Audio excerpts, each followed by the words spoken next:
para mí un gran honor y privilegio especial presentar esta tarde a don Luis Pío Moa, un gran historiador y un gran adalid de la verdad, concretamente de la verdad histórica, frente a las burdas y dañinas tergiversaciones de la memoria histórica voceadas por los seguidores de Zapatero desde nuestros medios de comunicación.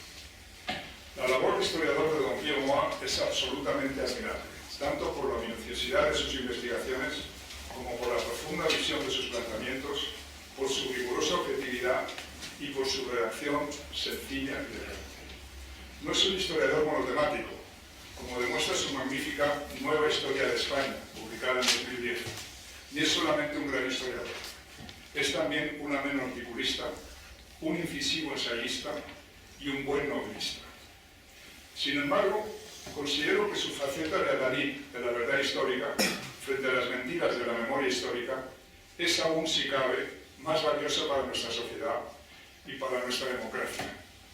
La suya es prácticamente la única voz que en conferencias, tertulias de televisión, programas de radio, artículos y ensayos defiende día tras día la verdad con mayúsculas de los continuos ataques inmorales y subversivos de los que tergiversan la historia y se atribuyen hipócritamente el carácter de demócratas. Señoras y señores, los demócratas no tergiversamos la historia, la respetamos. Y ahora, querido don Luis, querido Pío Moa, somos todos.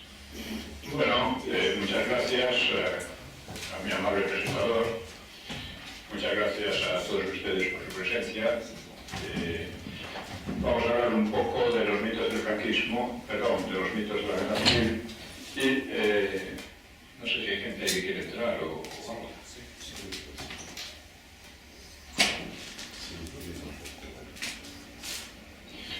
Bueno, por mi parte he tenido una semana un poco enrollada y no he organizado, o sea, no he anunciado este acto ni nada, por lo tanto se entiende que haya venido poca gente. Pero bueno, vamos, la cuestión principal que vamos a tratar es por qué es importante hoy día tratar la guerra civil y el franquismo, por supuesto, y por qué se ha tergiversado tanto estas cuestiones. La base de las tergiversaciones sobre la guerra civil es la presunción, el supuesto falso, de que lo que se dirimía allí era una lucha entre la democracia y el fascismo, o el franquismo, o la reacción, como se quiera llamar. Este es un mito absolutamente falso, lo vamos a ver enseguida, pero es importante ver que este conjunto de mitos, claro, mucha gente podría decir que es agua pasada como de molino, pero no es verdad. Es un agua que sigue moviendo mucho los molinos, sigue determinando en gran medida la política actual española. No tenemos más que pensar en leyes como la de memoria histórica, en actitudes como el premio a los asesinatos de la ETA con legalidad, dinero público, etcétera, etcétera, ¿no? Protección internacional y demás. No tenemos más que ver los separatismos, el hecho de que durante todos estos años los separatismos hayan sido prácticamente financiados desde los gobiernos, hayan sido apoyados. Durante mucho tiempo además era casi imposible decir la verdad de lo que pasaba en las Vascongadas o de lo que pasaba en Cataluña, te tildaban enseguida de antidemócrata. Es decir, que el tratar estas cuestiones del pasado es fundamental porque siguen estando muy presentes. Así que vamos a ver cómo la cuestión de la supuesta democracia del Frente Popular se derrumba simplemente, sin tener muchos conocimientos, simplemente examinando qué partidos componían aquel frente, de hecho o de derecho. En primer lugar, durante la guerra, el partido que consiguió la hegemonía era el Partido Comunista. El Partido Comunista, un partido estalinista, agente directo de Moscú, y orgulloso de serlo, y desde luego llamarle demócrata en fin, ya define a quienes lo hagan, ¿no? Estaba después el Partido Socialista. El Partido Socialista entonces era todavía más radical que el Partido causante de la insurrección de octubre del 34, había sido el que más había contribuido a deteriorar la situación en España después de las elecciones del 36, y en fin, fue el Partido Socialista y no el Comunista el que entregó el grueso de las reservas financieras de España a la Unión Soviética, a Stalin, con lo cual hizo que el Frente Popular dependiera directamente de Stalin. Es decir, en manos de Stalin estaba el dinero, estaba las armas, entonces era una dependencia total que no se dio en absoluto en el caso contrario. Luego tenemos a los anarquistas. Bueno, los anarquistas fueron uno de los principales enemigos de la República. Ellos organizaron en los primeros años nada menos que 3 insurrecciones, que fracasaron pero fueron bastante sangrientas, y se oponían a todo poder, se oponían a la República, etc. Lo que pasa es que por el miedo a los nacionales, pues terminaron por traicionar sus propias ideas y entrar en el gobierno del Frente Popular. Después estaban los republicanos de izquierdas, que siempre se habla de republicanos en general. La mayoría de los republicanos eran de derecha, eran de centro-derecha, los de Rus, era el partido que tenía más diputados con mucho entre los republicanos. Estos republicanos, yo creo que se puede centrar la cuestión en Azaña.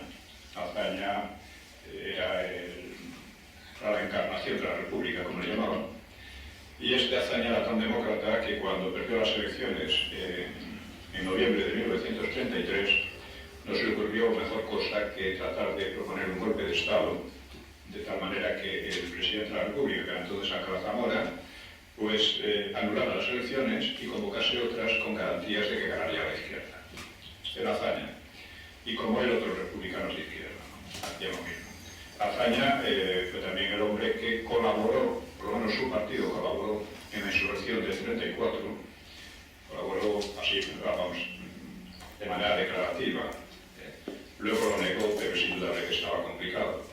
En los orígenes de la Guerra Civil, en el libro, demuestro también algo que no se solía decir, y es que en el verano del 34, cuando los socialistas preparaban su golpe de Estado, su insurrección armada, y los separatistas también, pues Azaña, junto con la Esquerra de Cataluña, trató de organizar un nuevo golpe de Estado que no prosperó porque los socialistas, que estaban entonces con lo suyo, no querían supeditarse a partidos burgueses, como les llamaban. Entonces estaban en plan de llegar a la dictadura del proletariado, es decir, a la dictadura del Partido Socialista.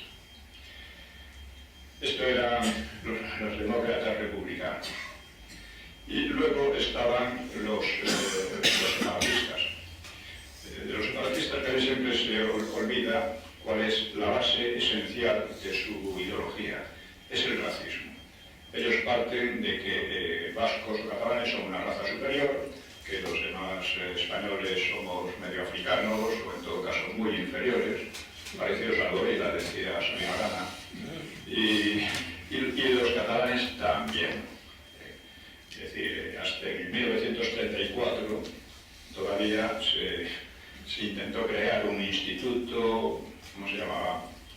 Un instituto racial, algo así, para asegurar, o sea, para defender a la raza catalana de la contaminación con los charnegos. Y en ese instituto estaban muchos de los intelectuales de la Esquerra, desde Pompeu Fabra hasta, vamos, la Esquerra separatista, no todos eran de la Esquerra, Pompeu Fabra, en fin, había unos cuantos más, ahora no recuerdo los nombres. Después, claro, de la Segunda Guerra Mundial, ya ninguno se atrevía a hablar de racismo con la impunidad y la tranquilidad con que lo habían hecho durante decenios. Entonces, lo que insisten sobre todo es en el hecho diferencial. ¿Cuál es el hecho diferencial? El hecho diferencial es que ellos son superiores, al final es lo mismo. Y sobre todo hacen hincapié en la lengua, pero la lengua, digamos, la lengua muy mayoritaria, la lengua materna muy mayoritaria de los vascos es el castellano, y en aquella época más o menos mitad y mitad, o incluso más de la mitad, también era castellano en Cataluña, y hoy día más todavía. Entonces, su idea de que la lengua propia de Cataluña es el catalán choca con la realidad de que la lengua más hablada y más leída y de mayor cultura en Cataluña es el castellano o español común. Eso demuestra también su carácter democrático. En otras palabras, no había un solo partido democrático en el Frente Popular. Todo eso es una fantasmagoría que además intenta apoyarse en el supuesto hecho de que ganaron las elecciones de febrero del 36. No ganaron esas elecciones. Nadie sabe quién las ganó. Fueron unas elecciones fraudulentas que se desarrollaron en medio de una violencia extrema, una violencia de palabra y también de obra, y que, sobre todo el recuento, se realizó en condiciones que ninguna democracia puede admitir. Esto lo dice el propio Azaña, dice los gobernadores civiles de Azaña escaparon todos y empezaron los motines. En ese ambiente se desarrolló el recuento. Alcalá Zamora lo explica también en sus memorias, que fueron rescatadas hace unos años. Es decir, va a aparecer también, esto lo he señalado en varias ocasiones, no se publicaron las votaciones concretas. He señalado en varias ocasiones que esas elecciones no pueden considerarse democráticas y que quien las llama democráticas demuestra que no es demócrata, que no entiende de qué habla o no quiere entender. Y dentro de unos meses va a aparecer un libro que es un estudio concreto, provincia por provincia, de las elecciones, que demuestra los numerosos fraudes que se cometieron. Pero vamos, obviamente nadie serio puede considerar, incluso sin este estudio, nadie serio puede considerar que aquello fue unas elecciones democráticas. Este es el mito de la democracia del Frente Popular, es el mito generador de todos los demás mitos. Partiendo de ahí se ha justificado todo. Se ha justificado desde la persecución religiosa hasta todo lo que se quiera. Ellos son los demócratas y los otros los fascistas o lo que fuera. Entonces lo que debemos plantearnos es qué es lo que realmente se dilucidaba en la guerra civil. La guerra civil se dilucidaba algo mucho más básico que la democracia. Porque los franquistas, los nacionales tampoco eran demócratas. Debido a que, a pesar de que muchos de ellos tenían una trayectoria liberal, pero no eran demócratas porque la experiencia de la República había desacreditado la idea misma de la democracia. O sea, una república tan convulsa y tan arbitraria y tan violenta, pues había quitado las ganas de ser demócratas, no solo a los nacionales, a casi todo el mundo. La izquierda porque no lo era, no era democrática, y la derecha porque decía que la democracia en España traía esas cosas. Era una idea que en realidad tenía una base real, porque una democracia no puede funcionar. Bueno, en España hay un pensamiento mágico en relación con la democracia. Como no hay un pensamiento real, democrático, pues la democracia se considera algo así como un conjunto de reglas que ejerce un efecto mágico y maravilloso en cualquier sociedad. No, en una sociedad empobrecida, plagada de odios sociales y políticos, que además odios estimulados por los propios partidos, una democracia no puede funcionar. Y efectivamente no funciona entonces. Y ahora corremos el riesgo de que no vuelva a funcionar, porque se está de nuevo estimulando eso. La República empobreció a la nación, el hambre volvió a los niveles de principios de siglo, los odios fomentados por las izquierdas eran terribles y por los separatistas también. Lo que se dilucidaba era la permanencia de la nación española y la permanencia de la tradición cristiana, que no deja de ser la raíz fundamental de la cultura española y europea. Eso es lo que se dilucidaba. ¿Por qué? Porque el Frente Popular, que como hemos visto, era un conjunto de izquierdistas y separatistas, pues para ellos la nación española no significaba gran cosa. Los separatistas querían deliberadamente disgregar a España, destruir la nación.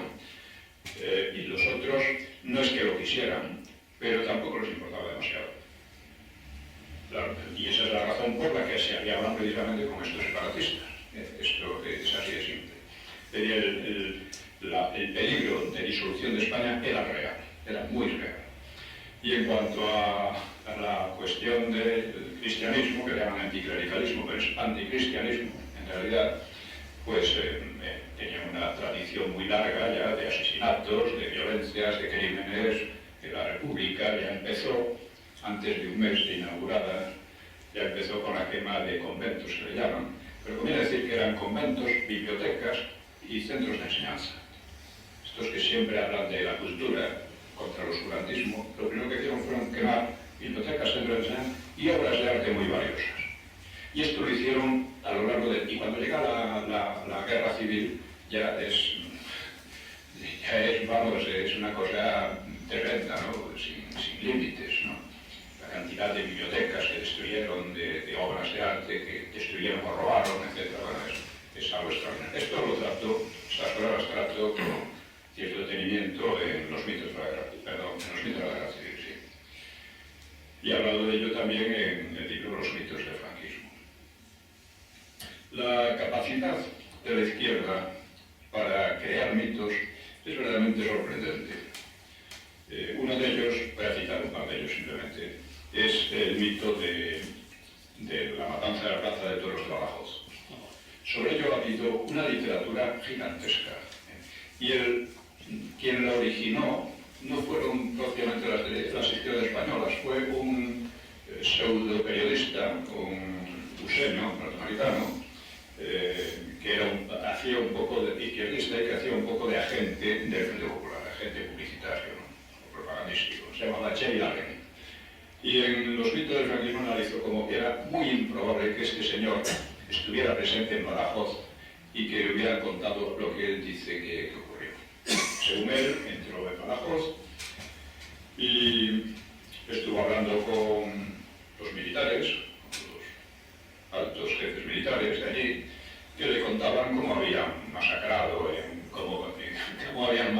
en masa a los izquierdistas, cómo la arena de la Plaza de Toros estaba empapada en sangre y cosas por el estilo. Todo eso lo publicó un periódico norteamericano y tuvo una repercusión mundial casi inmediata. Por supuesto, las izquierdas aquí lo aprovecharon a fondo y contribuyeron con relatos verdaderamente terribles, ¿no? Que muchos de ellos ya se veía que eran absurdos. Habla de los pobres prisioneros concentrados en los chiqueros estaban muy poca gente. Allí decían que habían matado entre 2.000 y 5.000. En fin, esto quedó claro. Hay además el testimonio directo de un periodista portugués, ¿cómo se llama? Es muy famoso, perdón, pero yo para los nombres tengo una memoria fatal. Pero es fácil, esto lo señaló Ricardo da Ciervo, lo recogí yo. Y no vais. No era portugués. Era portugués. No vais. No vais. Podría ser no vais, sí. Podría ser no vais. Lo siento por la memoria, pero bueno. El caso es que esto está bien recogido. Dice aquellos días, me informan de que están fusilando gente en la Plaza de Toros. Voy allí y no hay nada, hay solamente restos de hay un par de cadáveres tirados que no han sido recogidos todavía, procedentes de un bombardeo que destrozó algunos camiones que estaban ahí, porque era utilizado como garaje, vamos a decir, ¿no? Y esto fue lo que no pudo ocurrir esa matanza, simplemente no pudo. Pero afortunadamente, para más fortuna, hace 2 años o así, 3 historiadores publicaron el libro La matanza de Badajoz ante los muros de la propaganda. Y ahí lo que hicieron fue seguir concienzudamente los movimientos de Jay Allen, y demostraron que no había entrado en España. Que no había entrado en España. Y yo, en los mitos de la guerra civil, señalo, es muy improbable que entrara en España. ¿Por qué?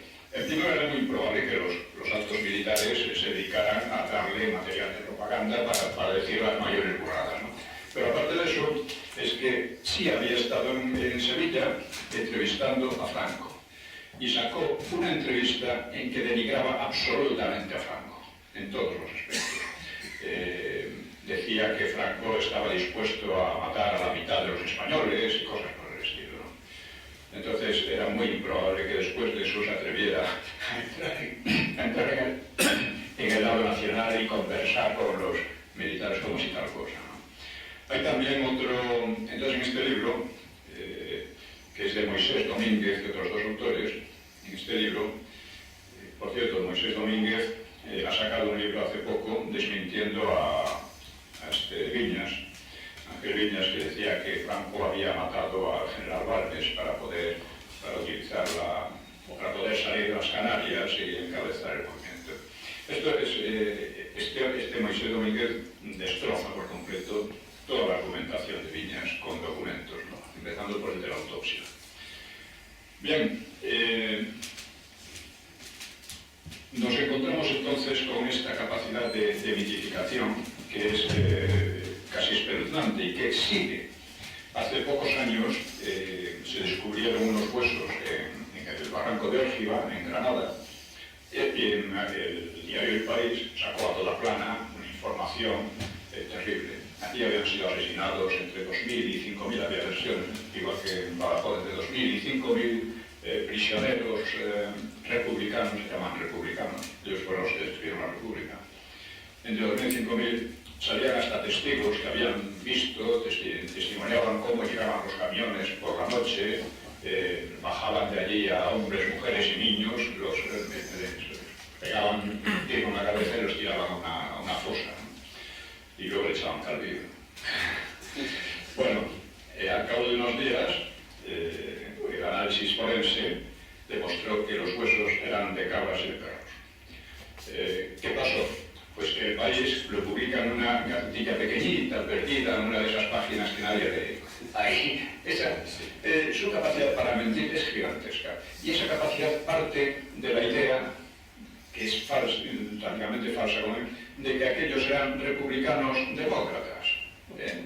Como eran demócratas, pues en fin, eran víctimas, todos eran víctimas, ¿no? Hay otro caso, por poner otro caso simplemente, ¿no?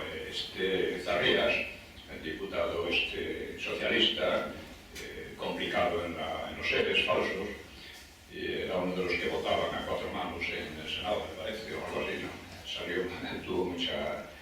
Votaba por otros, ¿no?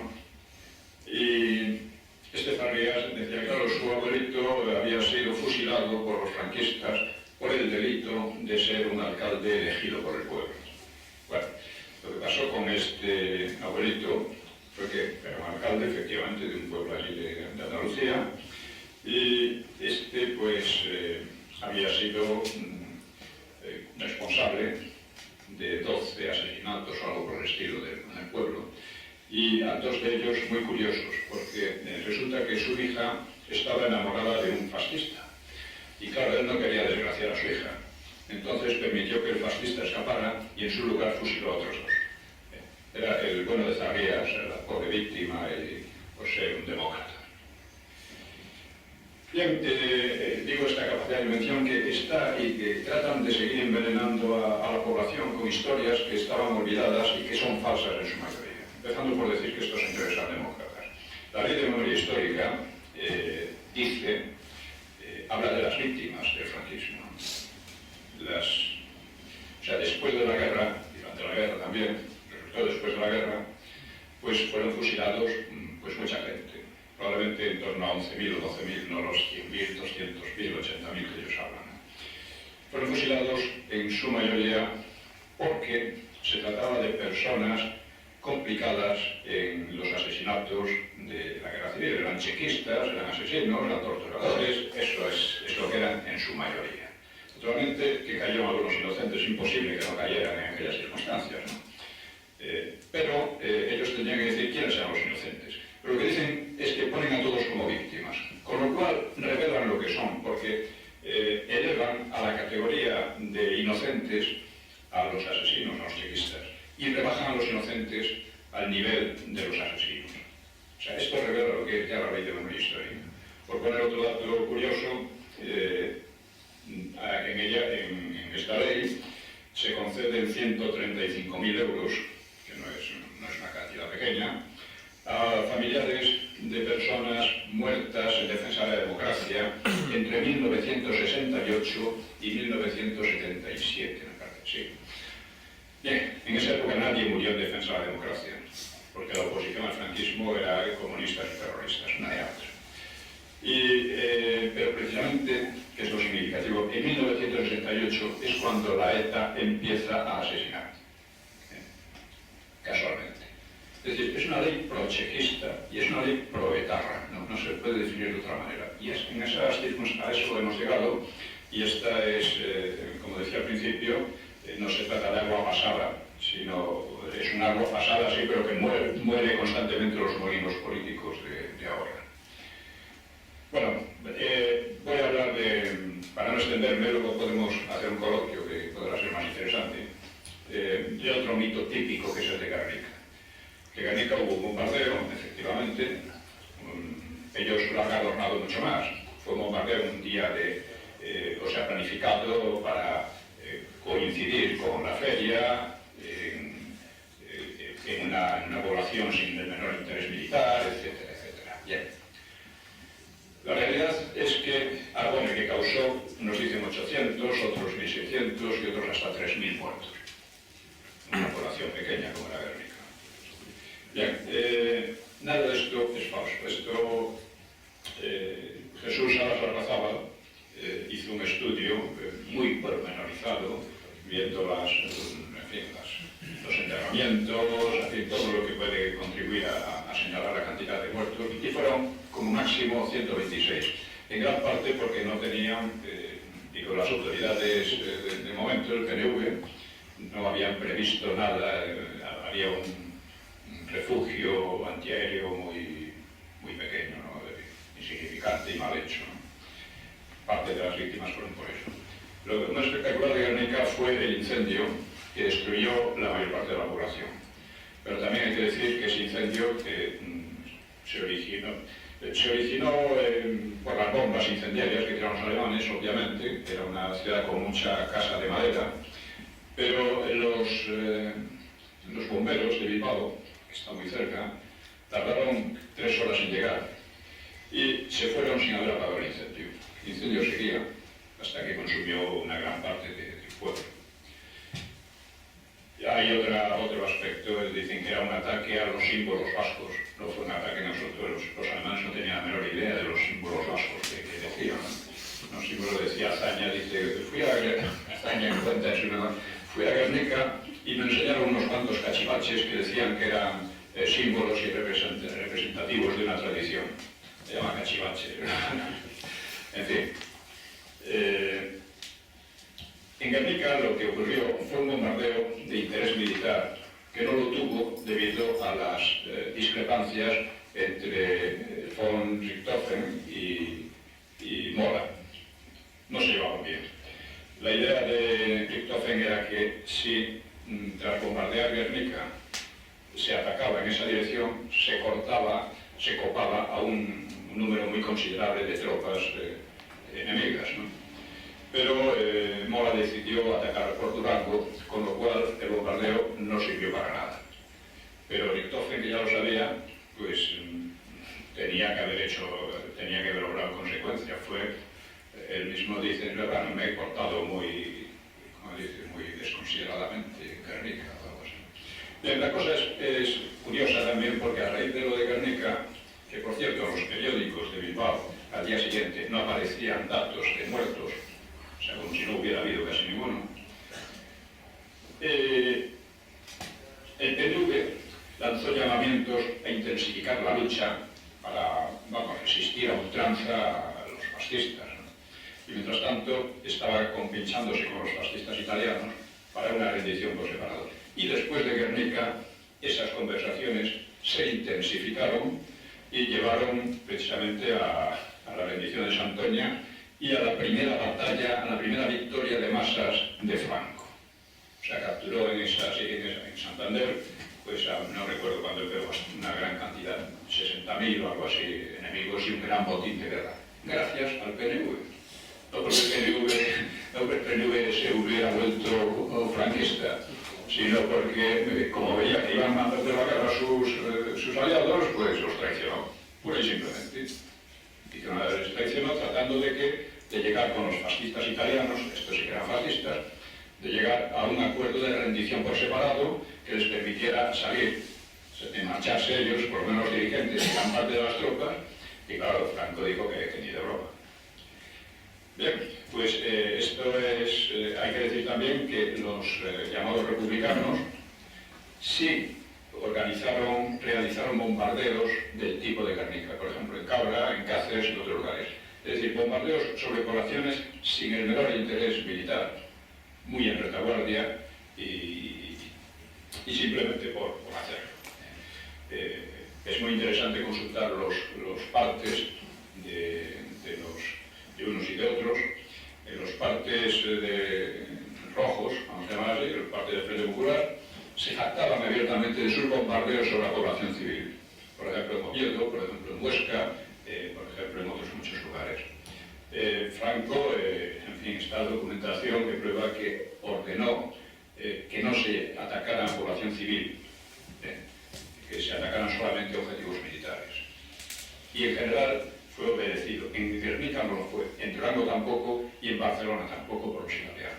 Cosa que cabreó mucho a Franco, pero después de ganar los de estos se volvió a la normalidad. Bien, hay otro aspecto fundamental que está ya, me parece, como admitido de manera general, que es llamar republicanos a los que perdieron la guerra. Estos republicanos no eran republicanos, fueron los que destruyeron la legalidad republicana. O sea, como es sabido, la Constitución republicana se hizo sin consenso con las derechas, se hizo sin referéndum popular, simplemente teniendo mayoría en las Cortes decidieron hacer esa Constitución y ya está. Lo que pasa es que las derechas lo aceptaron como un mal menor, con el propósito de cambiarla cuando tuviera posibilidad, pero cambiarla por la vía legal. Era una Constitución que, según el propio Alcalá Zamora, pues invitaba a la guerra civil.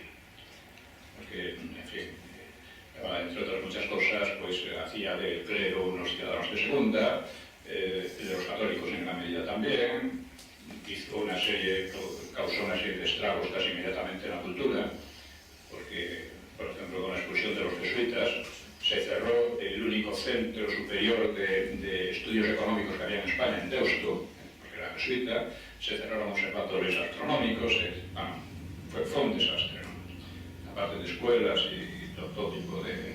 Estos eran los defensores de la cultura. Un régimen se caracteriza por su legalidad. La legalidad republicana era legítima, o sea, la república tenía su legitimidad porque los monárquicos se lo habían entregado.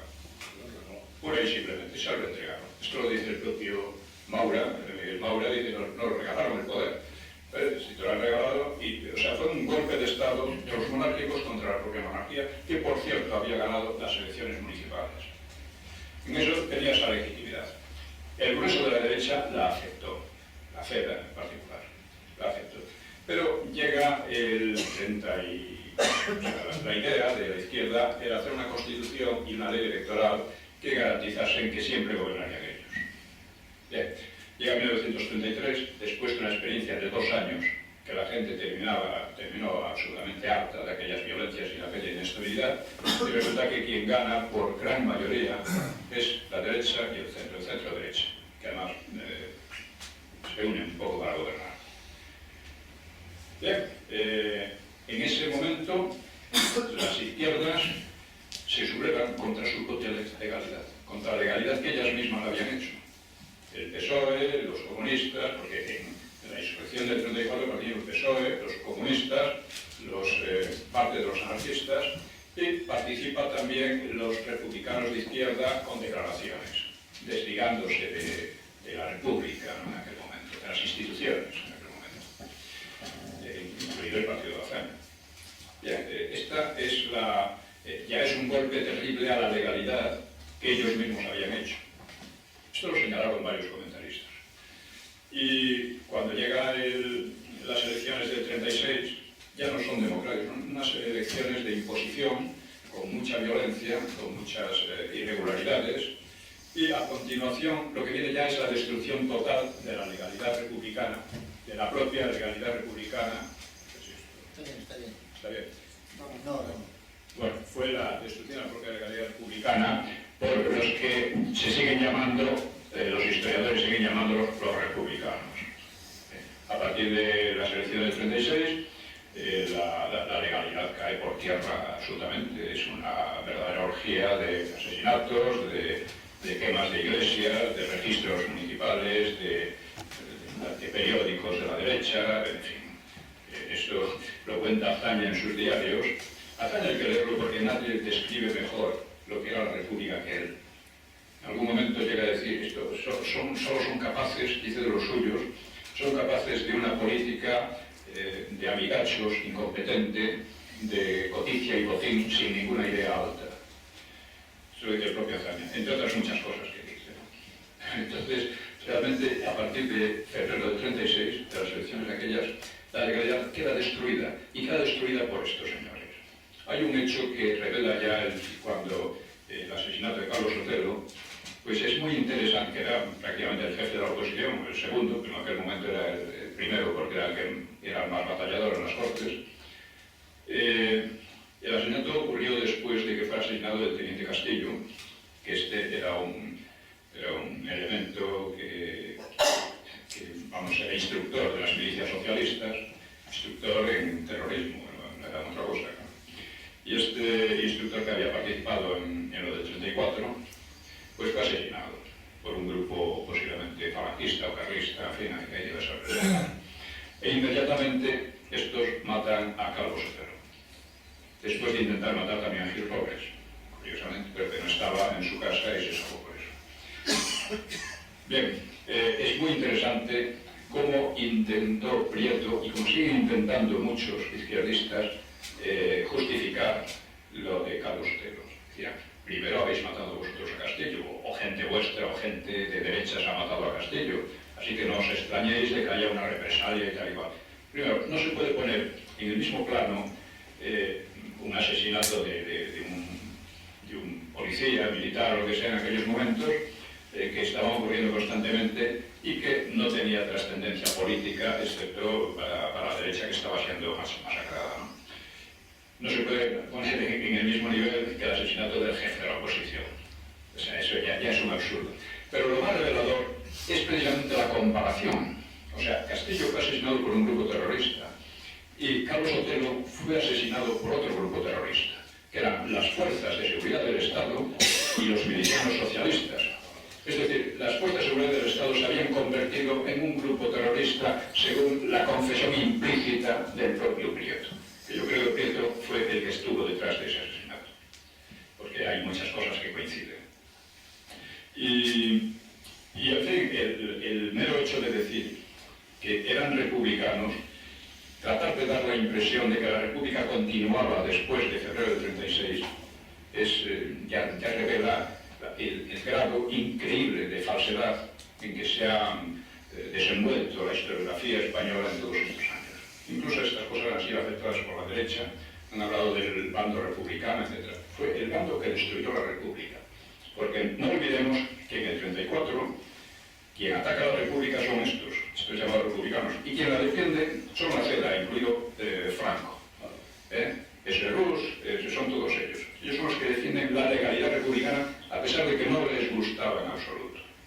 Bueno, yo creo que con estos ejemplos es suficiente. Hay muchos más. En el libro, Los mitos de la guerra civil, pongo muchísimos más. Otro aspecto importante es la persecución religiosa, porque Preston habla del genocidio, ¿no?, en España. Hubo un genocidio. Ese genocidio fue la persecución religiosa. Fue genocidio técnicamente. Primero porque fue el ataque, o sea, el asesinato masivo de un grupo social, no porque fuera culpable de algún delito, sino simplemente por ser parte de su grupo social. Y clero y muchos católicos, simplemente por los católicos. Y lo fue porque no se limitó a estos asesinatos, sino que trató de destruir la cultura cristiana. Hasta las cruces de los cementerios y las lápidas que tenían simbología cristiana fueron destruidas. Fueron destruidas las iglesias, fueron destruidas los monasterios, bibliotecas y de todo. Es decir, eso es un genocidio, técnicamente. Lo otro es la pretensión de que Franco hizo un genocidio, eso no se sostiene lo más mínimo hasta comparar las cifras. Y en fin, con esto termino y podemos pasar a un coloquio, si os parece bien. Muchas gracias. Muy bien.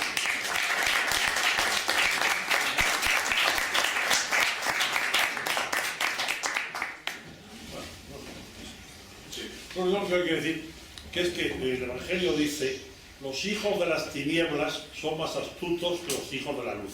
Y hay que reconocer que la propaganda, la izquierda, lo hace mucho mejor que la derecha. Porque todos esos camelos pues, llegan a la gente y se los creen.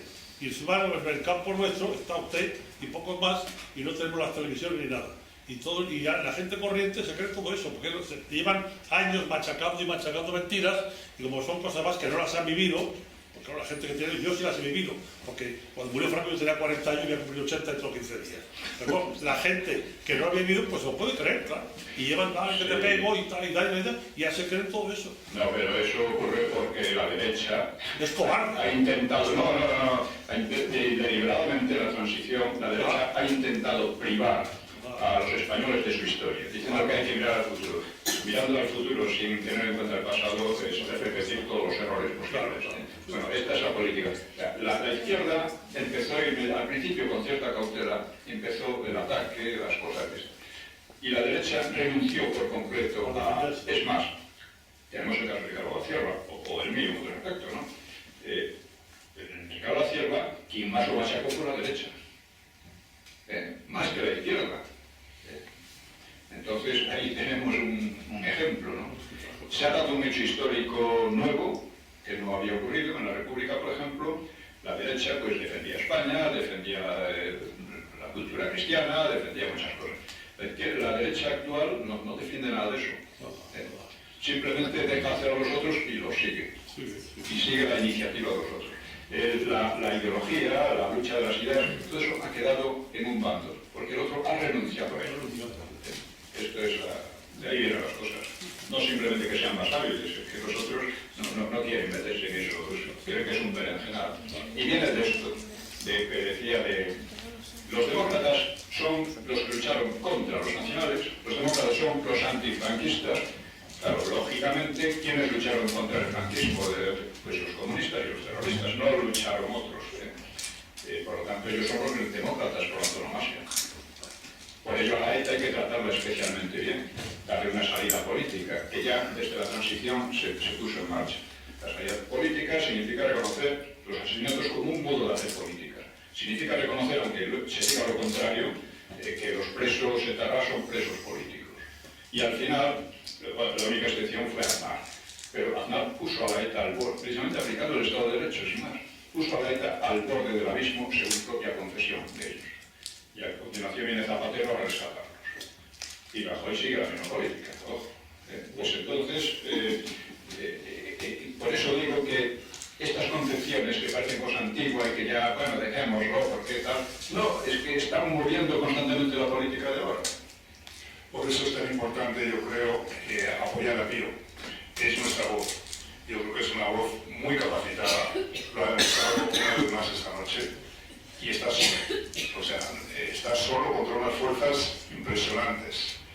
Entre otras fuerzas, las fuerzas de la propia edad. Es decir, estos que nos están gobernando ahora no han conocido como nosotros la época del franquismo y manejan la historia ficción, porque ni se muchos me dicen, no, es que no estoy de acuerdo con Pío.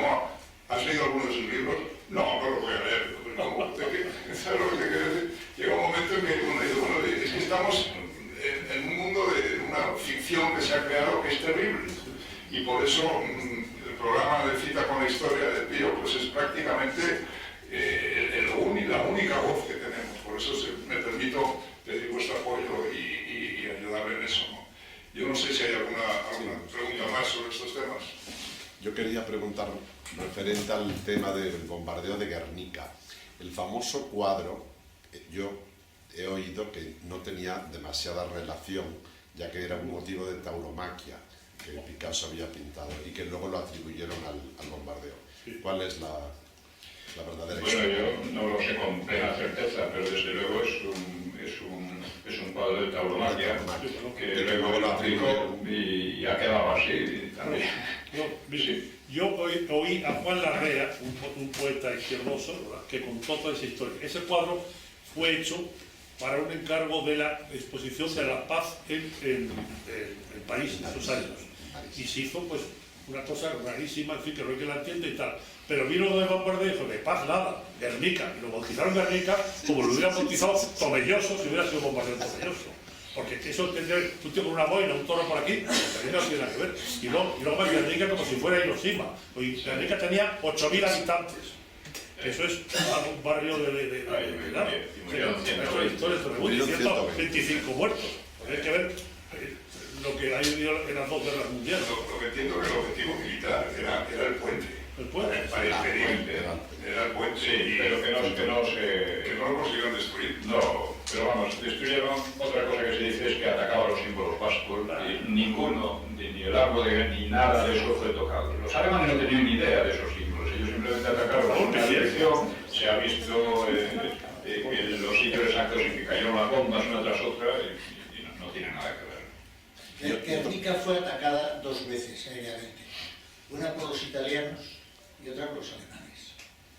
Y la razón de atacar Guernica era porque había 4 carreteras que se concentraban en ese puente y entonces era logísticamente era importante porque era controlar un nudo de comunicaciones y no impactaron, porque en aquellos tiempos no había sistemas de puntería de aviación y los bombardeos tenían que volar muy bajos para poder impactar. Y a pesar de eso, un objetivo tan pequeño como un puente pues tenía unas probabilidades pequeñísimas y efectivamente no se destruyó el puente. Y luego hubo bombas incendiarias que se utilizaban mucho por los alemanes. La mayoría de las cajas eran de madera. Y eso se demuestra porque las fotografías que quedaron, si las bombas hubieran sido explosivas, los edificios que tenían muros de piedra en los extremos hubieran sido reventados los muros. Y todos los muros se mantuvieron de pie. O sea que nunca hubo explosión. Lo que hubo fue incendio.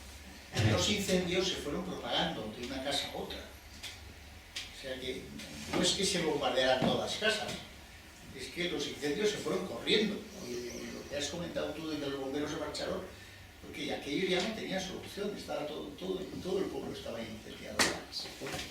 Y luego respecto al cuadro, realmente esta es una opinión personal, yo creo que Picasso quiso plasmar el dolor de la guerra a través del toro y de la muerte del caballo, pero no olvidemos que Picasso era comunista. Y entonces estaba mandando un mensaje de lo que era la guerra de España a través de un mito que habían creado ellos que era Guernica. Es decir, que Guernica es un cuadro político, no es un cuadro tauromaqui. Para mí es un cuadro estrictamente político.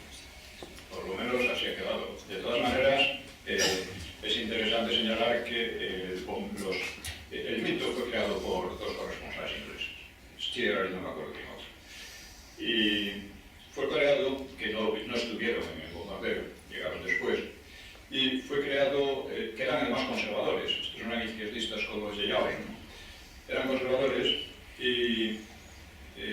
pero en aquel momento en Inglaterra había una presión rearmamentista contra Alemania, pero los laboristas eran muy contrarios, estaban muy a favor del desarme, etcétera, etcétera. Entonces el relato de Guernica y su terrible destrucción lo utilizaron como advertencia para decir esto es lo que nos espera si no nos rearmamos. Y a partir de ahí ya todo siguió su curso. Los italianos no los mencionaban, ya es curioso, a los bombardeos de los italianos no los mencionaban, solo los alemanes. Los alemanes eran el enemigo ya. Bueno, también hay que decir que los bombardeos aéreos, cuando se produce un choque internacional importante, es en noviembre del 36 con los primeros bombardeos aéreos de Madrid para entrar en Madrid. Que entonces había el bombardeo de Madrid y el bombardeo de Nankín por los japoneses en China, fueron utilizados por la Sociedad de Naciones y por todo el mundo occidental como una aberración militar de que se bombardeaba. Pero fuentes oficiales del Madrid Rojo, o republicano, como se quiera llamar, dieron que los muertos en noviembre fueron 310 en Madrid. Y eso fue utilizado por toda la prensa internacional como la mayor imagen de barbarie y que nunca había sido atacado una ciudad europea de esta forma desde el aire. En la Primera Guerra Mundial fue atacado París y Londres, con más muertos que Madrid. Todo eso no es mentira, ¿no? No, solo me acuerdo, al respecto de racismo en Cataluña, hubo un doctor Robert que empezó a hacer unos índices faciales para demostrar que los cráneos catalanes eran preciosos y los de los charneros éramos unos tíos feísimos, sobre todo si eran de Murcia, eran los peores del mundo. Y se publicó aquello, era un doctor Robert y medía los cráneos faciales y esto, no sé qué, y pato normal. Total, ellos eran guapísimos y nosotros éramos tontos, pequeñitos, feos. Eso era una moda en todo Occidente. En aquel momento, en todo Occidente... Esto es del principio del 20 o final del 19. El doctor Robert. Sí, lo que pasa es que no hay diferencias, digamos, raciales entre los catalanes y los Ninguna. Los suecos pueden decir que tienen bastantes diferencias con los latinos, por ejemplo, pues sí, es verdad, pero... Sí, aprendiendo de su lectura de la historia, ¿cuál es su lectura de la situación actual y de los posibles desarrollos? Y cuáles son las soluciones que ve desde el punto de vista práctico. Esa es mi primera pregunta. La segunda pregunta es si nos podría explicar cuál es el mapa de historiadores actual que están, como usted, trabajando en la historia de lo que pasó y razonando sobre la historia de lo que puede pasar. Bueno, yo no me gusta hacer predicciones, ¿no? Porque, como decía Keynes, no suele ocurrir lo ineluctable sino lo imprevisible. Entonces, la situación actual yo la veo muy mal. Digamos que la guerra civil, la causa esencial fue la destrucción de la legalidad. La legalidad es lo que permite, en todas las sociedades hay distintos intereses, distintos sentimientos, muy distintos y a menudo opuestos. Lo que permite que eso no degenere en una guerra de todos contra todos es el respeto a la legalidad. La legalidad fue destruida y el resultado fue la guerra. Actualmente la legalidad está siendo destruida igualmente en España. Eso es muy peligroso. Dudo que dé lugar a una guerra, pero puede dar lugar a un proceso de putrefacción social, lo está dando, en mi opinión, que no sé qué salida tendrá. La salida... puede haber una reacción, yo espero que haya una reacción pacífica y que eso se vaya imponiendo, ¿no? De momento, el sistema que se creó en la transición está haciendo agua y por desgracia no veo ninguna alternativa clara y que merezca la pena, ¿no? Y que tenga ciertas posibilidades de éxito. Pero el mero hecho de que el duopolio PP-PSOE, que vienen a ser demasiado parecidos, el PP-PSOE separatistas, ¿no?, que esté en crisis me parece una buena cosa. Más allá no me atrevo a predecir nada. En cuanto a los historiadores, pues bueno, hay una serie de historiadores que me apoyan o que están de acuerdo conmigo. Stanley Payne es uno de ellos. Julius Ruiz, para ver cómo es la situación. Julius Ruiz es un historiador de origen español, es inglés, y ha escrito sobre el terror rojo de España, etc., lo cual ha molestado muchísimo a la izquierda, Viñas, Preston y demás. Entonces, yo hice una crítica a Ruiz diciendo que su trabajo es interesante aporta muchos detalles nuevos, pero básicamente lo que él dice ya se conocía. Y sin embargo, él no me cita a mí, no cita a Martín Rubio y no cita a otros autores, Sara Manazábal, otros autores que han tratado estos temas, ¿no? Y lo cual me parece muy cabreante. Entonces, Stanley Payne me dijo, no seas demasiado duro con Julius Ruiz porque él tiene que desenvolverse en Inglaterra con la escuela de Preston, que es la que domina actualmente la historiografía inglesa sobre la actual, o sea, la época contemporánea española. Y entonces, el hecho es que si me citara, pues allí lo considerarían contaminado. O sea, se ha llegado a esta situación repulsiva. Lo mismo pasaba con Ricardo de la Cierva. Citar a Ricardo de la Cierva era hacerse ya objeto de los desprecios y los ataques de casi toda la izquierda. Porque aquí ha pasado una cosa, y es que A Luis Suárez le pasa lo mismo. a Luis Suárez le pasa lo mismo, exactamente, ¿no? Aquí ocurre que el Partido Comunista, durante el franquismo, intentó primero el maquis, fracasó, y luego intentó la infiltración en los sindicatos y en la universidad. Y donde tuvo más éxito fue en la universidad. O sea, en los últimos años del franquismo lo que se estudiaba en la universidad era Tuñón de Lara, que es un historiador stalinista, y que creó una escuela muy amplia. Y aunque quienes se aprovecharon de ese trabajo de los comunistas fueron los socialistas al final, la verdad es que todo eso ha quedado.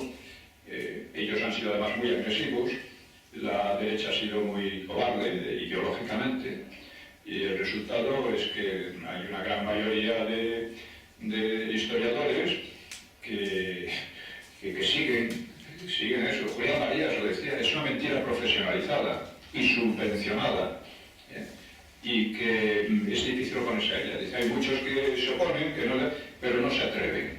A mí me han escrito historiadores diciéndome, no sabes el odio que te tienen, sobre todo porque tus libros se venden y los suyos están ahí cogiendo polvo en las estanterías. Pero este mismo señor ha escrito algunos libros y no me cita, porque eso en los ámbitos académicos significa un peligro grave de que lo aíslen o algo por el estilo, ¿no? Esa es la situación lamentable que hay ahora. Ahora, yo también quiero decir una cosa, y es que desde el punto de vista intelectual, toda esta gente está completamente derrotada. Ellos son incapaces de sostener un debate intelectualmente serio conmigo, por ejemplo. Se lo he ofrecido muchas veces y no hay manera. Escurren el bulto. Me acuerdo, Sánchez Dragó me llevó a un programa que tenía hace años y decía que había estado 3 meses buscando un contrincante para mí y ninguno se atrevía. Por supuesto le decían que me tenía miedo. Y no, es que ese señor no es un historiador de verdad, no ha estudiado en nuestros departamentos. Hasta mi peso decía el mismo Tusell, dice, es que este no es. Y decía Stanley Craig, pero mira, en Estados Unidos muchos de los historiadores más prestigiosos no son profesores de universidad ni nada por el estilo. Pero además, lo que digo, mire, quienes hayan pasado por manos de ustedes salen estropeados. O sea, lo mejor es no pasar por sus departamentos porque son departamentos de la mentira. El mismo Viñas me parece que no tiene. No, claro, ni Viñas, ni Tres Tapia, ni otros muchos, pero eso da igual, esos pueden. Esos son historiadores de verdad. Pero, en fin, así es. Al hilo de, bueno, el reciente fallecimiento de don Ricardo de la Cierva, que en paz descanse, pues yo veo bastante paralelismo con usted, con su caso, porque Ricardo de la Cierva, a principios de los 80 y 90, pues era quizá el escritor historiador que tenía más éxito, que más libros leía con mucha diferencia. Y poco a poco, yo creo que más bien desde los medios de la derecha se le fue silenciando. Sí. O sea, sí. Fue una cosa como algo que le está ocurriendo a usted. Exactamente. Sobre todo, yo creo que los que más le silencian son precisamente los medios de la derecha. ABC, La Razón. Sí. Es más, yo lo he dicho varias veces, para la derecha o medio derecha yo no existo. A la izquierda de vez en cuando se acuerdan de mí para ponerme verde, pero a la derecha es peor todavía. Lo curioso es que lo que hacen precisamente es pues llevar a los altares a historiadores tipo Preston. Sí. O sea, es que, ¿Quién fue Anson? Fue Anson y el ABC quien puso a Preston por las nubes, ¿no? Eso es... Yo quisiera afirmar y cuestionarlo que la decisión del alzamiento no solo surge del militarismo y de los militares africanistas, surge y brota de las entrañas del pueblo español, de ese pueblo español que ya no puede aguantar más el crimen, la catástrofe, las destrucciones y no digamos ya el asesinato del jefe de la oposición de Carlos Sotelo. Ya Franco había escrito a Casares Quiroga anunciándole todo este preludio de posibilidad de lanzamiento y de que ese pueblo español de buenas costumbres y de defensa de la tradición de la religión no lo iba a tolerar y de hecho no es que se militariza, pero se agrupa en los distintos movimientos y partidos que ya existen, como es de Carlos Sotelo, el partido de Sotelo, la Acción Española, la UPM, Renovación Española, todo eso es gente civil y que surge de los profesores liberales, del comercio, y otra cuestión es que sobre las matanzas que van haciendo los rojos en el inicio de la guerra del 36, con la filiación, la profesión de cada uno de los pueblos, eso todo está perfectamente registrado.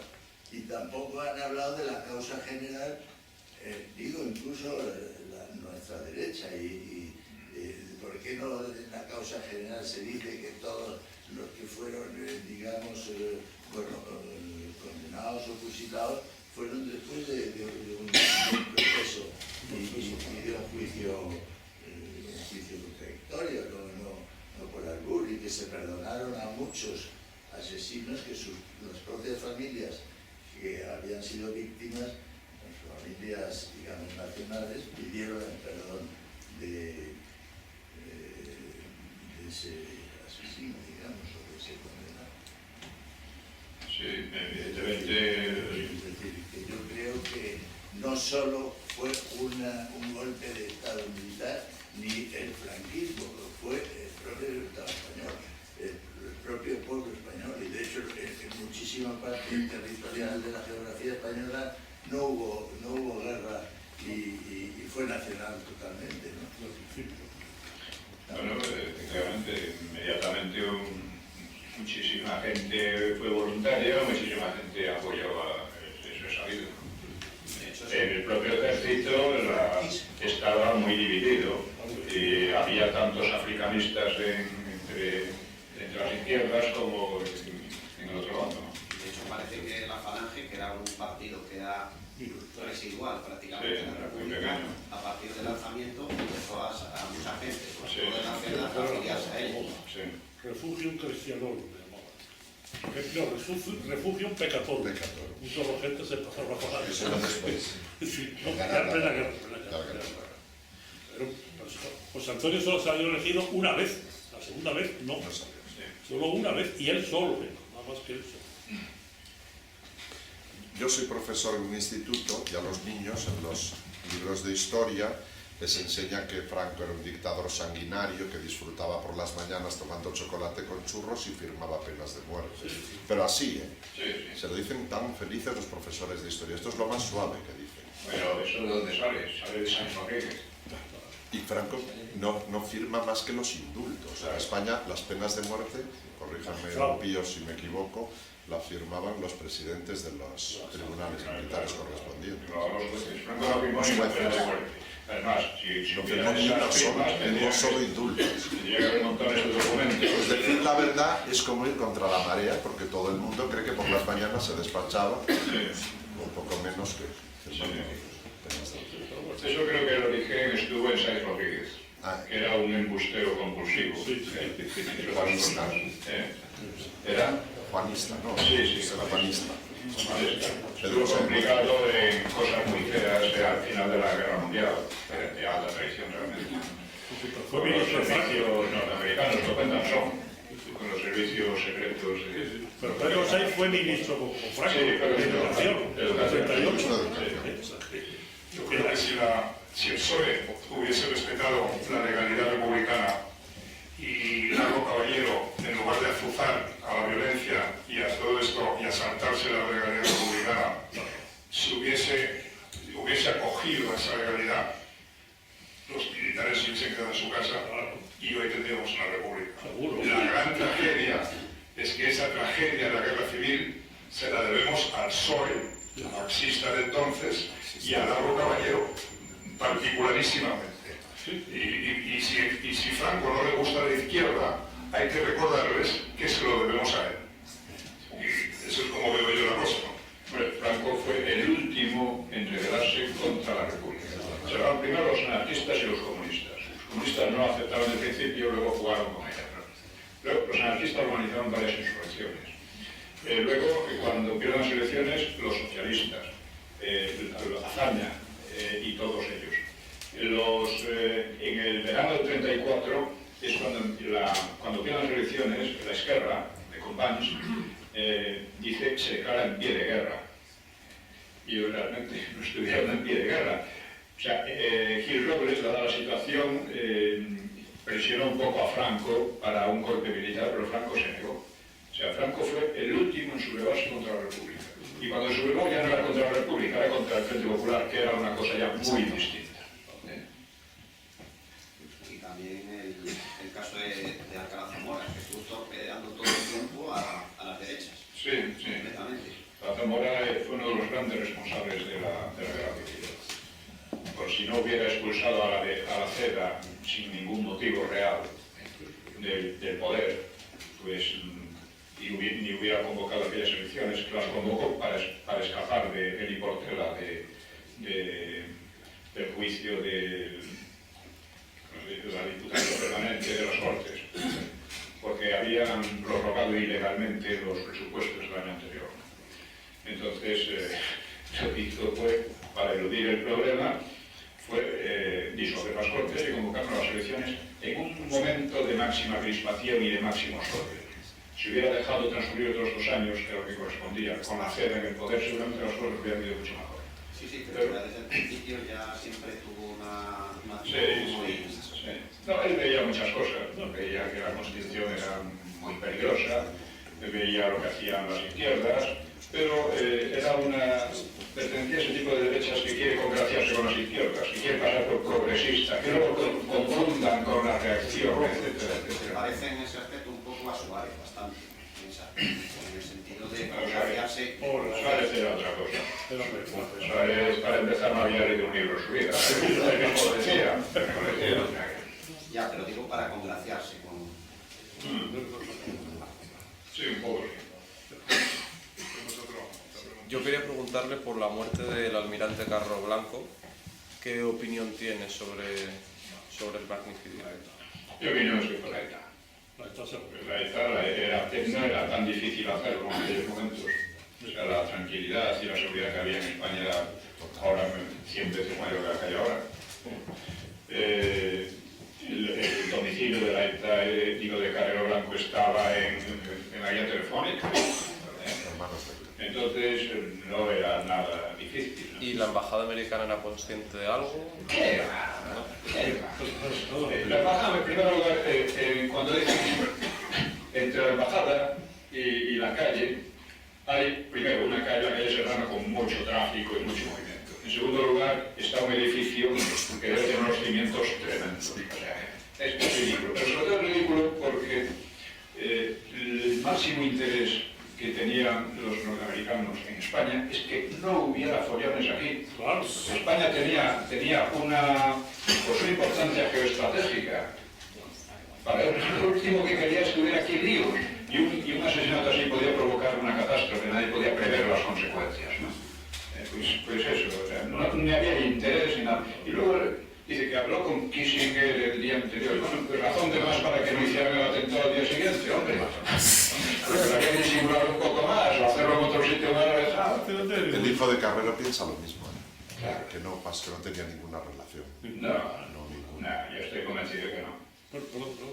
Que digo que era tan fácil asesinar a Carrero que yo pocos años antes del atentado lo he visto ir a Castellera 3 andando por la calle. Sí. Me imagino con un policía detrás. Pero pasar por delante del Café Roma, y como estaba muy cerca de su casa, pero eso en el año 70, por ejemplo, que ya era y el vicepresidente de la presidencia, pues iba andando desde su casa, pero lo podía haber matado 40 veces. 40 veces. Bueno, pues es un placer ver lo bien que estamos disfrutando de las intervenciones del Pío Moa, adalid de la defensa de la verdad. Y os vuelvo a pedir el apoyo para su cita con la historia, que me parece que es una voz que tenemos que tratar de cuidar. Muy bien, muy bien. Muchas gracias.